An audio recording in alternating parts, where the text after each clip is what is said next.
In section 7.3, we'll talk about who are the stakeholders in Bitcoin. Really, the question is who's in charge.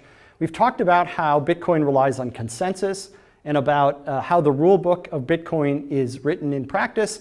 We've talked about the possibility of a fork or a fight about what the rules should be. So now I want to come to the question of who actually has the power to determine who might win a fight like that. Okay, so who is the power? Well, suppose there's a negotiation about rule setting. There's a discussion within the community. There's a disagreement about which rule set should be used. Who actually controls the outcome? Now, if you think about it, as with any negotiation, one of the most important factors in understanding who has an advantage in the negotiation is to look at what happens if the negotiation fails and it comes down to a fight. And generally speaking, whoever has the best alternative to a negotiated agreement is going to have the advantage in a negotiation. In other words, whoever is likely to win a fight is likely to win the negotiation. It's the long-standing rule that on the playground, the biggest, strongest person is likely to get their way, even if no blows are exchanged.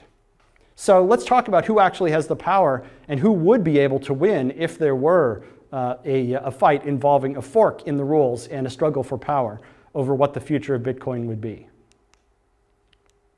So we can make a bunch of claims on behalf of a bunch of different stakeholders. The first claim is that the Bitcoin core developers have the power. Whoever it is that develops the core software, they have the power. They write the rule book. They literally have their fingers on the keyboard and have the ability to change the code that gets shipped.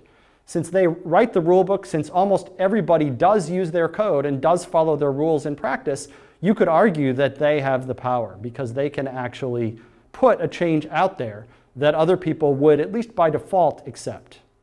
So the first stakeholder is the developers. A second claim, though, that we might make is that it's the miners who have the power. Why? Because miners are the ones who write the history. The miners are the ones who make the blocks that record the transactions that have happened. And so if the miners decide to follow a certain set of rules, then arguably everybody else has to follow it. We talked in previous lectures about what happens if you have a majority of miners. Certainly if there's a disagreement among the miners, and let's say 80% of them want one rule set, 20% want the other, well, the 80% group is going to be able to build a bigger, more impressive blockchain. And so they have some ability to push the rules in a particular direction. Now, how much power they have depends maybe on whether the fork is a hard fork or a soft fork. This can get a little bit technical into the details of the dynamics of Bitcoin. But bottom line is, miners have some amount of power because they get to write the history. And the history is going to be consistent with whatever consensus rules the miners end up following in the long run. So the second claim is that the miners have the power. You might also claim, though, that investors have the power. Why? Because investors are the ones who buy a lot and hold a lot of the Bitcoins. And so it's the investors who decide whether Bitcoin has any value. If the miners control the consensus about the history, and the developers control the consensus about the rules, it's the investors who control the consensus that Bitcoin will have value.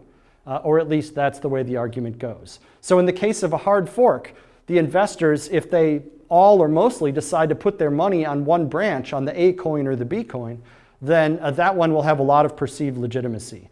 And so the investors have a lot of power to decide which way things go if there is a fork. On the other hand, we could claim that merchants and their customers are the ones who have the power. Why? Because merchants and customers are the ones who generate the primary demand for Bitcoin.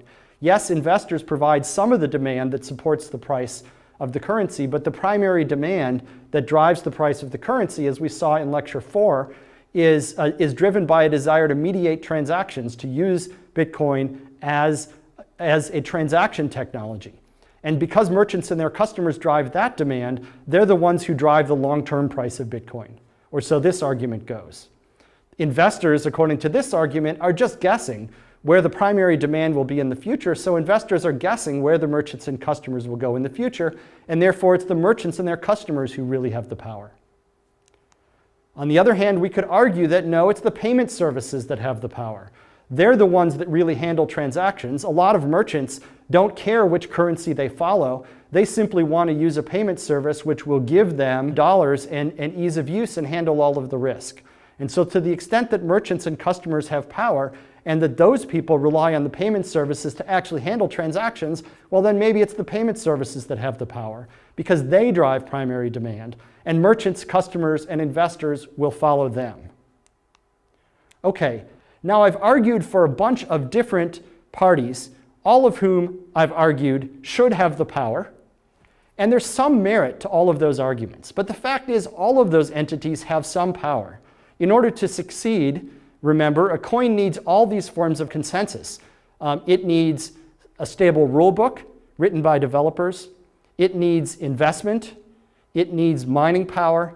And it needs participation by merchants and customers and the payment services that support them. So all of these parties have some power in controlling the outcome of a fight about the future of Bitcoin. And there's no one that we can point to as being the definite winner. It's a big, ugly, messy, consensus-building exercise. There's one more player that I want to talk about when I talk about governance of Bitcoin, and that's the Bitcoin Foundation. The Bitcoin Foundation was founded in 2012, and it really does two main things. First of all, it pays the core developers, or at least some of the core developers, it pays them a salary out of the foundation's assets so that they can work full-time on continuing to develop the software. The other thing that the Bitcoin Foundation does is it talks to government, especially the US government, as the voice of Bitcoin.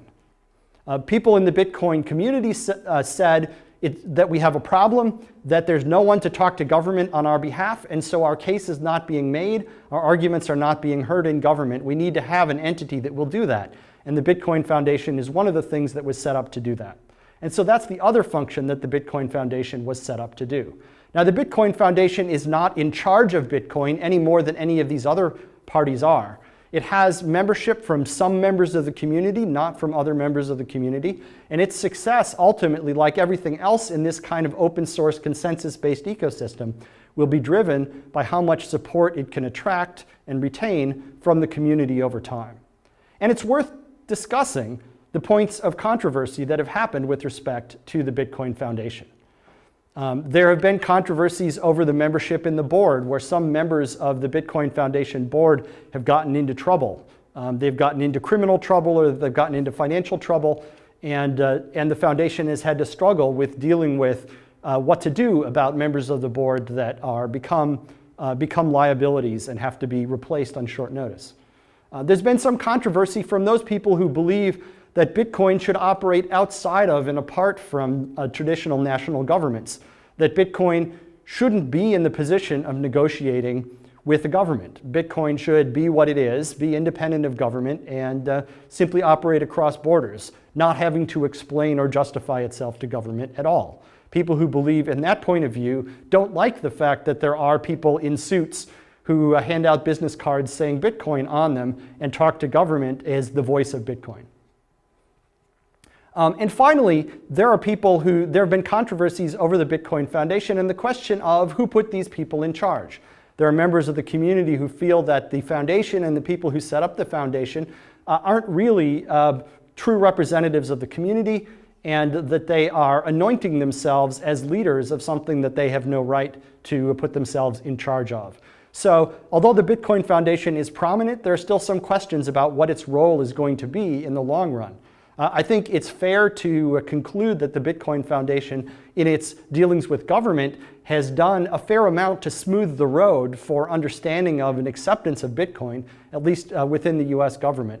But still, the foundation continues to be a somewhat controversial organization, and one that's going to be the topic of debate going forward. So when we come down to the question of who's really in charge of Bitcoin, who's in control, the answer is, in one way, nobody. That there is no one entity, no one group that's definitively in control. In another sense, the answer is everybody, because it's really the existence of this consensus about how the system will operate, the three interlocking forms of consensus on rules, on history, and on value, that really is what governs Bitcoin. And any group, any rule set, any structure that can retain that consensus will, in a very real sense, be in charge of Bitcoin.